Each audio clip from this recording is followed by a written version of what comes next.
Welcome back to my channel. Today I'm doing a video on these hood strut kit from motocam360. Let me grab the paperwork. I got my microphone on. So this is the kit from motocam360. Excuse me. Here's a sticker and the logo. And then originally I bought the kit without the hood bracket, and it was this one. And I don't recommend that one unless you're ready to do a lot of extra work on drilling out your stock hood mount and installing that ball. It's a little bit of work, man. I didn't want to do it. I decided not to. So when he released or had more in stock of the actual hood bracket that you can just attach to it, that's when I said I'm going to do it. So as you can see, the kit he's got now with that stainless, I believe it's stainless. It's got a little bit of magnetism, so I think it's stainless, and it has a separate steel 90-degree bend that's attached to it for the ball stud, and it's definitely the way to go. It's under an hour job, probably 30 minutes if you've done it before, for sure. The only problems with the kit, and I wouldn't say it's a problem, it's based on your situation. It comes with these screws. These are probably for the stock hood. They're probably like 8 millimeters, something like that, and they're hex cap screw. These didn't work on my hood because I got a fiberglass hood. So I had to use those stock ones. Luckily, I made it work. It was a little tricky, but I got it to work because I believe mine are like 6 millimeters or something like that. But these are the ball studs that comes with the original kit without that bracket, and you have to drill and tap into your hood mount. And if you don't want to do that, I didn't want to take it all off and do it. I wanted to keep the position. So and it's a lot of work. But if you did use this, it would rub less on the side of the gas strut a little bit, and I'll show that in a second because.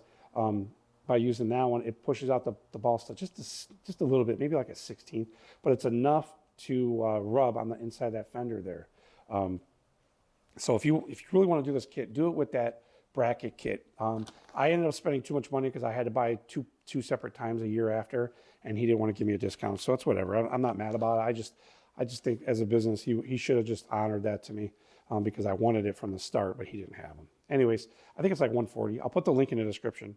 So let's go over here. Let me just try not to keep this video too long. But so on the gas struts itself, when you install it here, it rubs a little bit on that edge, tiny bit. You don't have to worry about it. You might be able to add a spacer here. It might help pull it in. I don't think so because that ball doesn't change the position there, and it does it on both sides.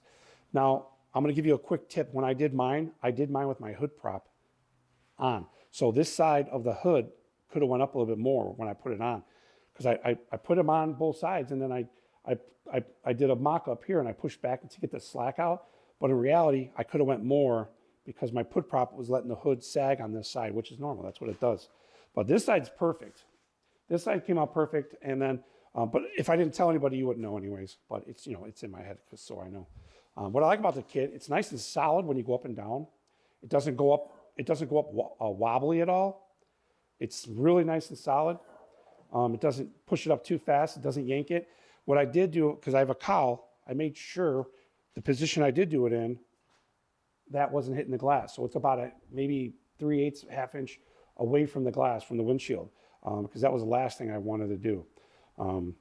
So the mount itself, I believe, is stainless that goes onto the hood. And the mount that goes onto the fender is either stainless or it's aluminum. I'm not sure because it comes powder coated. So the kit itself looks nice. It does look nice, no doubt about it. I didn't have any problems with the way it goes down when you go all the way down. Like I said, it rubs a little bit on the corner, but you don't feel it, you don't hear it. It's it goes up nice and solid as you see. So the kit itself, it functions very well.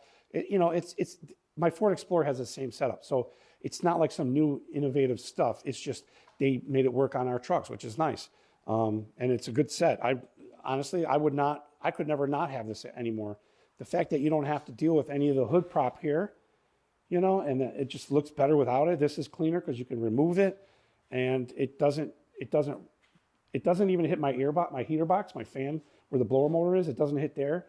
That side's fine. So you can't go wrong with this. So I think it's like 130 something for the kit itself. So I'll put the link in there. But like I mentioned, when you do yours, either have somebody help you, make sure this side's up a little bit more when you do it, because I could have went another 1/8 or 1/4 inch back on that side. No one would know if I didn't tell them, but you know, I would do again. It's not enough to bother me now, but if I were to redo it, I would just do it again and push it back a bit. So I'm not going to worry about it. So other than that, it's a nice clean. I mean, it's one of my favorite mods so far, you know, as far as the non-performance, because this being open here is just so nice. Like, and it's solid. It's not like my bed cover, guys. My bed cover, the fabric with the gas struts, you have to put a hand on both sides, because if you use one hand, it's going to go up wobbly, and the fenders are so loose where they mount. I don't like the way it just doesn't go up evenly, not like this. So, and that's because it doesn't have any other brackets holding it. It's depending solely on the gas struts. Where this, the reason it's solid is because it's using the hood brackets that keeps it lined up. If the bed cover had it, it would go smoothly too. So, but other than that, I think it's a great kit. The price is right. Very easy to install. Like I said, I did it in less than an hour. If I were to do it again, it would take me probably 30 minutes because I know exactly what I need to do. Excuse me. But if you use those screws on your hood originally, you don't have to change anything. You can just do one at a time so you can keep the position of it. I loosened them all up anyways, just because I had to end up using my screws like I talked about, because the ones that came with it didn't work. So that's all with that. I'm basically gonna put new screws in there eventually, some nicer ones, or paint them. God, sorry guys, I'm on my microphone, so I'm probably making noise. But when you go up and down here, you do see it flex on the fender part where it mounts. It's not a big deal when you're going up and down, standing here doing it. I can see it move on the fender a little bit, just a little bit of flex on that flange where it's mounted to, but not a lot. I haven't been to a show where the wind's pushing it, so that's my next thing to see how if the wind starts jerking it around, you could see the fender moving a lot. I don't want that to mess up, you know, especially if it's going to push the hood up with the wind. So I don't think it's going to be an issue. But overall, guys, I give this kit a 9 out of 10. The only thing about it, you know, the 10 is the fact that, you know, it might rub a little bit. That's about it. Other than that, for a fiberglass hood, it's perfect compression poundage to lift it. Because I can go up, let it go, and not hold it. It doesn't go up too fast. It doesn't hit my window. I don't know how well a steel hood would do. My other truck, the steel hood was like 5 times as heavier. So I don't know if these gas trucks would perform the same. But you can go down about here, and it won't move. So, you know, you don't have to have it all the way up, and you don't have to have it down if you want sometimes. Or you can just lift it up. So, but that's it, guys. That's the motocam360 kit. I really like it. I'm definitely going to use, if I buy it again for another truck, it's going to be with that bracket for sure. That bracket makes life so much easier. You can see it. Yeah, because if you don't, then you gotta screw. You know, you got to drill and thread, tap for the other. I don't want to do all that. But you know, it might fit a little bit better if you use the one where you just drill in. It will probably clear a little bit on the fender. So that's about it, guys. I digress. Thanks for watching. Like, subscribe, hit that notification, and I appreciate everybody that's been visiting lately. So, all right, guys. See ya.